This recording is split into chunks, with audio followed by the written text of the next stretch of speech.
Hello guys! Ayan, magluluto po ako ng basuira.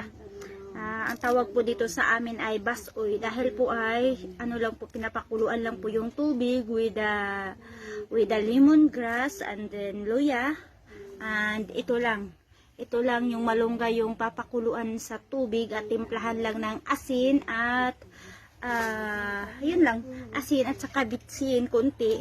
Pero kadalasan kasi kapag ako'y nagsasabaw, kapag kami lang dito ay hindi ko po siya nilalagyan ng mga yung bitsin o kaya magic sarap, hindi ko po siya nilalagyan ng ganun kasi mas masarap din po ang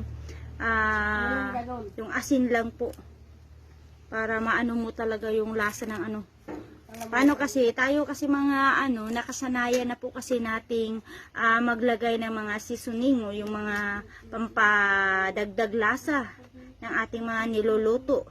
Pero ang maganda talaga para sa ating katawan ay yung asin lang po, iodized salt, lalo na pag iodized salt ang gamit nyo. At ito nga po pala ang aking ginagawa dito habang ako po'y nag-aano dito sa yung malunggay ay nandidiyan naman po sa aking tabi ang aking maliit na sanggol at ang kanyang kuya.